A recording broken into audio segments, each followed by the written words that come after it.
Before steel, before the wheel, before the first cities, fire was one of humanity's most transformative discoveries.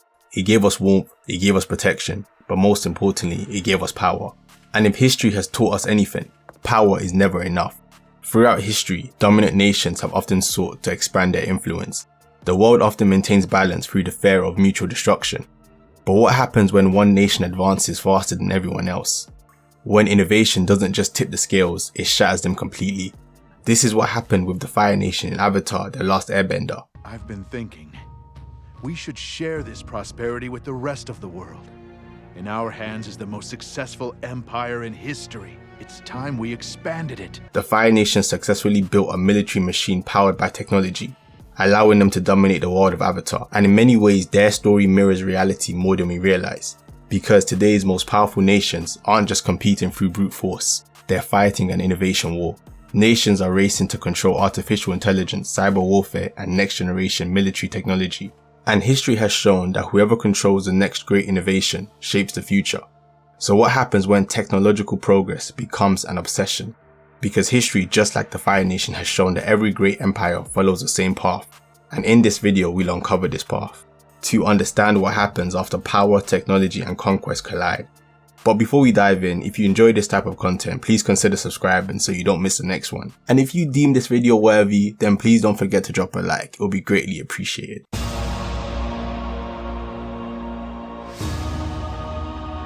Long ago, before industry and machines, the Fire Nation already had a natural advantage over the other nations. Firebending, a high energy weapon, as Jung explains. Power in firebending comes from the breath.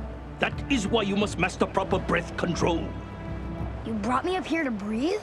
Whereas the Earth Kingdom relied on the land, making them strongest on home soil. Without the bender, a rock will not throw itself, but fire will spread and destroy everything in its path. The water tribes depended on external water sources, limiting their battles to specific regions. Water is cool and soothing, earth is steady and stable, but fire is alive.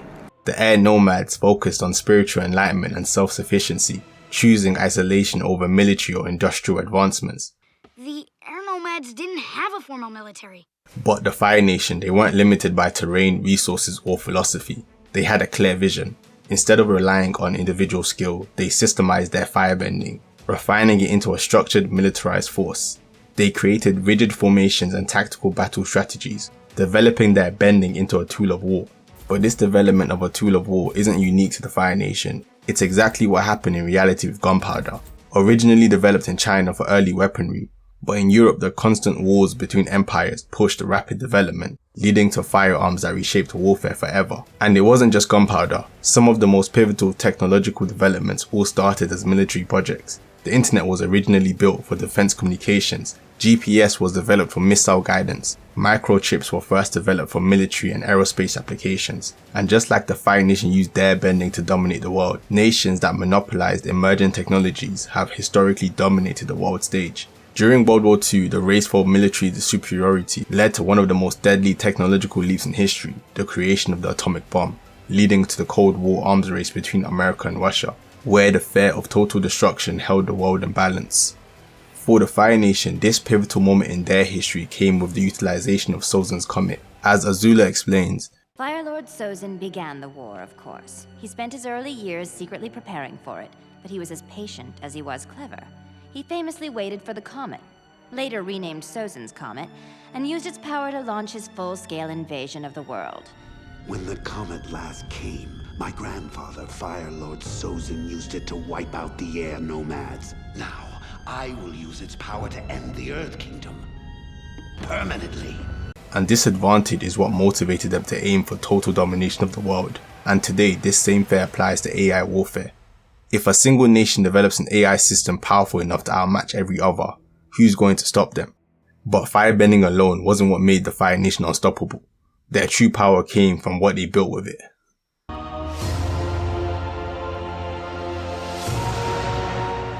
If firebending gave the Fire Nation an edge, industrialization made them unstoppable. By integrating industry with firebending, they scaled their power beyond human limits through machines. You make weapons for the Fire Nation? They built warships, tanks, and airships, allowing them to strike deeper into enemy territory. not just making war more efficient, but making it inevitable. Because when you can produce more weapons faster and cheaper than anyone else, why stop expanding? The British Empire, while always powerful, cemented its naval power through industrialization, shifting from wooden sailing ships to steam-powered iron vessels. America's rise as the global superpower was solidified through World War II, where mass production of planes, tanks, and weapons outpaced every other nation. The Fire Nation's industrial expansion needed endless fuel. As their empire grew, they stripped conquered lands of resources, utilizing their fuel for their war machine. I've seen the colonies, Sozin.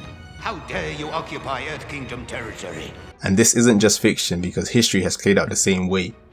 In the 20th century, oil shaped global power. In World War II, the Japanese attack on Pearl Harbor was partly driven by US oil embargoes following Japan's invasion of Vietnam, Laos, and Cambodia. With Japan relying on the US for 80% of its oil supply, this threatened Japan's military expansion plans. But today, while oil remains crucial, the next great technological war isn't being fought over coal and steel, it's being fought over silicon and coal. China, America's biggest competitor, is rapidly building its semiconductor industry, developing cheaper, scalable chips to close the gap. For decades, America has dominated advanced microchip design, but that dominance is now under threat. To slow China's progress, the US has cut off access to advanced semiconductor technology, fearing they'd be used for military applications. Yet, despite these restrictions, China is adapting. Companies like DeepSeek are making massive breakthroughs in AI development. Well, this is very unusual when you hear a DeepSeek, when you hear somebody come up with something. We always have the ideas, we're always first. So I would say that's a positive. That could be very much a positive development. So instead of spending billions and billions, you'll spend less and you'll come up with, hopefully, the same solution. With China accelerating military AI research behind the scenes, closing the gap faster than anyone expected, and whoever wins this race will define the balance of power for decades to come. This is why the US and China are locked in a tech cold war. Industrialization transformed the Fire Nation from a bending society into a war machine. But war machines alone don't guarantee victory, because real power isn't just about firepower, it's about intelligence. They spied on their enemies and shaped public perception. The next phase of war wasn't just about who had the biggest army, it was about who could control the flow of information, before the enemies even knew what was happening. You've beaten me at my own game. Don't flatter yourself. You were never even a player.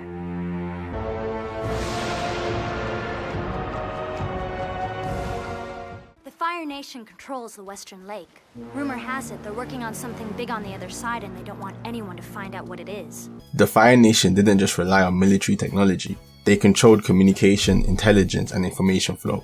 The Fire Nation didn't just have the most powerful army, they had the fastest and most efficient communication network. It says here that the Avatar can create tornadoes and run faster than the wind. Pretty amazing. Ah, that's just a bunch of Fire Lord propaganda. There's no way that's true.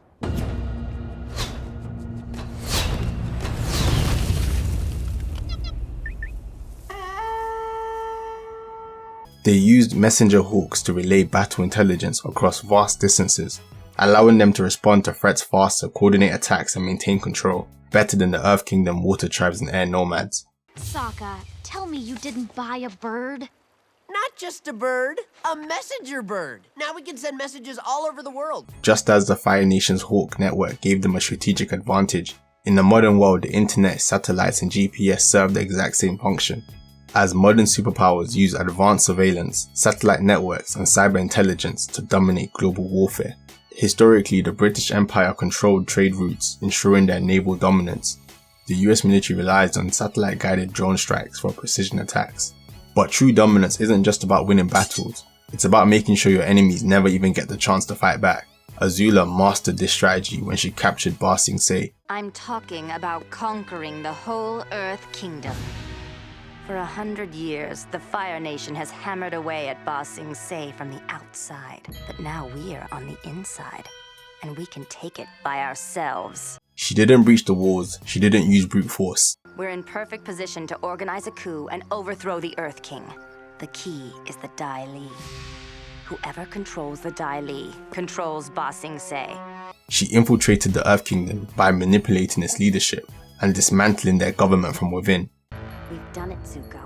It's taken 100 years, but The Fire Nation has conquered Ba Sing Se. But no empire is built on military strength alone. You need more than just superior firepower. You need to also control the narrative. But what about expressing yourself?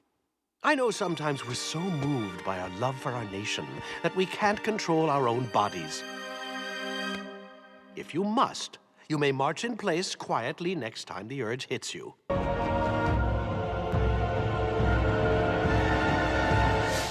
Every great empire understands one thing. Controlling people's minds is just as important as controlling their weapons. The Fire Nation didn't just conquer lands, it rewrote history. Children were raised to believe the Fire Nation dominance was natural. Question 1.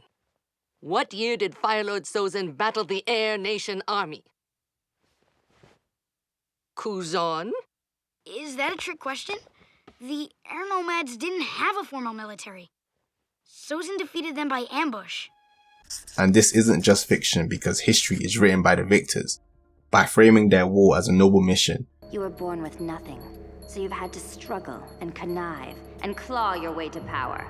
But true power, the divine right to rule, is something you're born with. The Fire Nation convinces people that their expansion was righteous.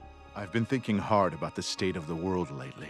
They weren't invaders, they were liberators. Our nation is enjoying an unprecedented time of peace and wealth. They weren't expanding for power, they were bringing order. Our people are happy, and we're so fortunate in so many ways. Where are you going with this? State-approved messages were the only ones allowed. I don't know how you could possibly know more than our national history book. Unless you were there 100 years ago. I'll just write down my best guess. Dissent was silenced, doubt was eliminated. And this happens in reality too. China's Great Firewall censors Western news, restricting what citizens can access online. North Korea's information lockdown ensures people only hear what the government wants them to. And propaganda isn't just a dictator's tool. These strategies are still in play even in modern democracies. Governments and media subtly shape public perception. News cycles can emphasize or downplay global events based on national interest. Political narratives are repeated not to inform but to stir public thought. One of the clearest examples of this is the weapons of mass destruction narrative that led to the 2003 Iraq War. Saddam Hussein has gone to elaborate lengths, spent enormous sums, taken great risks to build and keep weapons of mass destruction. The US government claimed Iraq had weapons of mass destruction, justifying an invasion. We know he's got chemical weapons. He's got them. He's got them. He's got them. Yet no weapons of mass destruction were ever found. What you said was they lied. They said there were weapons of mass destruction, and there were none, and they knew there were none. There were no weapons of mass Well, there are a lot of people that think that. And by the time the truth came out, the war was already in motion. For centuries, power in the West has largely been rooted in democracy, where governments rely on public support to stay in control. But what happens when technology removes the need for a compliant population? What happens if artificial intelligence is able to replace workers, control information, and drive entire economies? Because the next global superpower won't just be the country that has the best military, it'll be whoever masters artificial intelligence first. Propaganda doesn't always require lies. Sometimes controlling what people see or don't see is enough. Because ignorance isn't just bliss, it's power.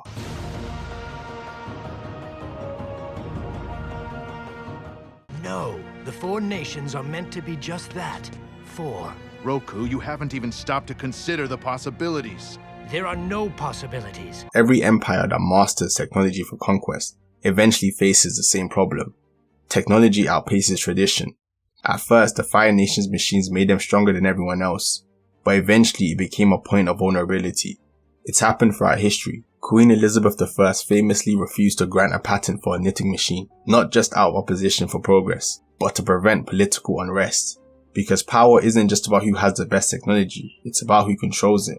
And the Fire Nation learnt this the hard way. The same weapons that made the Fire Nation dominant were later used against them. Their warships, tanks and airships, all stolen, adapted and used by their enemies. During the Soviet-Afghan War, the US armed Afghan fighters. Years later, some US supplied weapons remained in circulation and resurfaced in conflicts against US forces. The Fire Nation made the same mistake every empire has made. They believed their lead was permanent, sealing their own fate.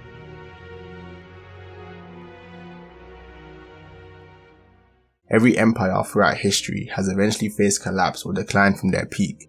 Like the Roman Empire, the Fire Nation's power became unsustainable. drained by military overreach, growing resistance, and the Avatar of course. But ignoring that massive factor, the empire fell due to conquered lands resenting their rule and rebelling. Their military expansion stretched resources too thin. Our army is spread too thin. And most importantly, their own people began to lose faith in them. And I am the supreme ruler of everything. I wanted to speak out against this horrifying plan, but I'm ashamed to say I didn't. Even Zuko's transformation throughout the series wasn't just about personal growth. It was a symbol of how even the most loyal Fire Nation citizens eventually lost faith in their empire. And once an empire loses the trust of its own people, it's already in decline. The Fire Nation's rise and fall is a warning, because it's a historical pattern. From Rome to Britain to today's world leaders, superpowers follow a familiar cycle. They rise through technological innovation. They dominate through military and industrial power. They maintain control through propaganda and influence. Their own progress creates new vulnerabilities. They collapse under their own weight. And right now, we're in the middle of the next great shift. The battle isn't over firebending. It's a race for artificial intelligence supremacy. And whoever wins this technological revolution will shape the future of global power. Why are you telling me these things? It is important to draw wisdom from many different places. If we take it from only one place, it becomes rigid and stale.